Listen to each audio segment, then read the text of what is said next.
Students, today we'll study the problems we face in the formation of human capital in India. What problems we face when we go for the human capital formation in our country in India. The main problems that we face are: the first and the biggest problem is rising population. India's population rising very fastly. Every year 2 to 3%, 3 to 4% population added in the previous population. So that makes the situation very adverse, and it affects us in the process of human capital formation, because whenever we try to go for the human capital formation, we make any plan for human capital formation, it reduces per head availability of existing facilities like housing, sanitation, drainage, water system, hospital, education, power supply, everything.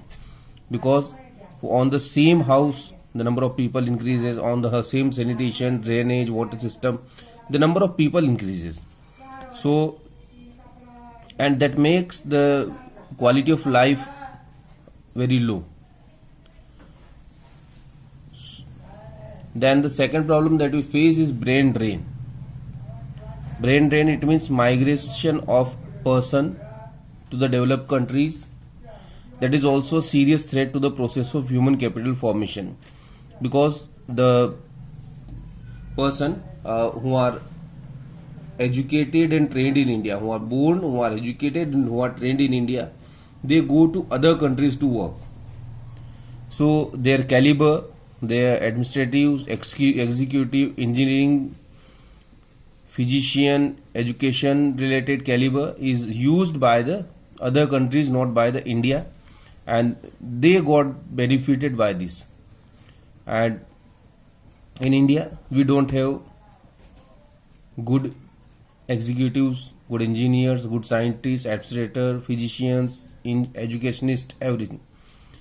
We face lack of all these, and that hurts the process of human capital formation in our country. Then deficient manpower planning.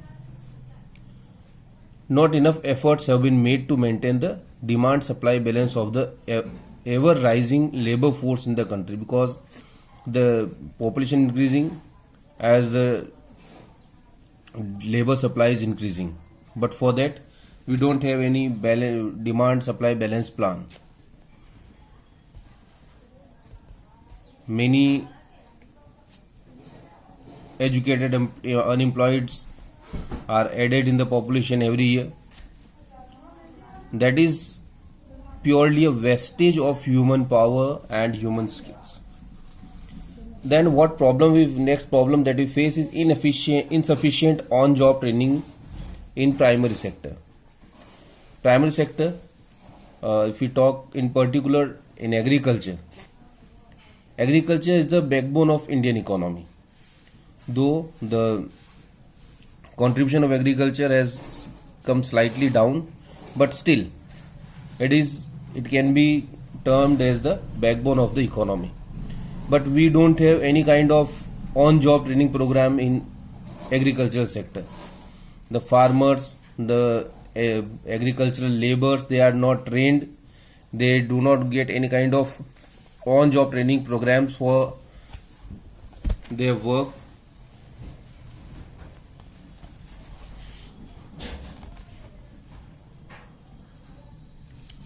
So that also make human capital formation very deficient.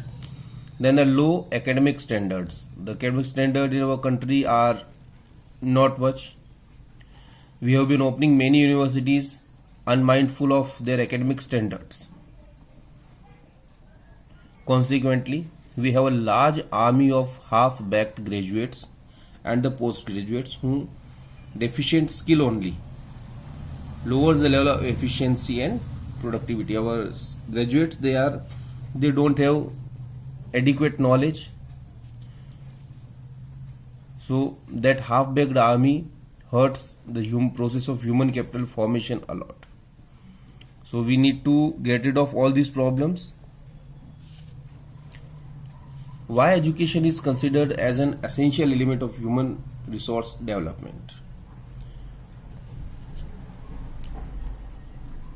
What is education? Education implies the process of teaching, training, learning. It improvises knowledge and develops skill. Particularly the teaching, the training in school, that is called the education. So the process of teaching, training and learning in school and colleges is called the education. And what education do? It improves the knowledge and develops skills. Education is called the undercurrent of economic and social change, because all the changes that has come to the country has come through education only. We were having very many bad rituals in the country. All those has been stopped just because we got the education. When we were illiterate, we were following the old customs, in which many customs were not good. But still, if we compare our country with the other countries, what we see that the spread of education is in India has not been so encouraging. It is very much low, on the very much low status. Even literacy rate in the country continues to be very low. If we talk about the census of 2011, 70% of Indian population get literacy. And if we talk about the other countries in the world, that is 90 to 95%. So we are very much behind the other countries. We are lagging behind to the other countries. Importance and objectives of education. What is the importance of education? Education produces responsible citizens. It develops science and technology. It facilitates use of natural and human resources for all regions of the country. It expands mental horizon of the people. It helps economic development through greater participation of the people in the process of growth and development. It promotes cultural standard of citizens. It develops human personality. So all these are the importance of education. This can be called the objectives of education. Now, the need for government intervention in education and health. Why do we need government's role in the field of education? This sector needs huge investment with a very high fixed expenditure. Whenever if someone wants to start in school, they need to make a big building, the library, the labs, then the salaries for teachers, everything costs a lot. So it needs a huge investment and a very big expenditure, fixed expenditure. That is not possible for everyone to do. Then it is difficult to expect private sector to invest in health and education unless they are allowed to recover their costs through high prices of these services. If some private investor invest in these fields, what they would expect? They would expect to earn something. So they would charge high prices for all this, because if they have invested crores of rupees, then they will try to get return for that. People in poor countries like ours cannot afford high prices of education and health. So we need government intervention in the education and health to arises primarily on account of the following facts. Now, how much growth we have seen in the field of education in India and other related issue we will study in the next video. Thank you.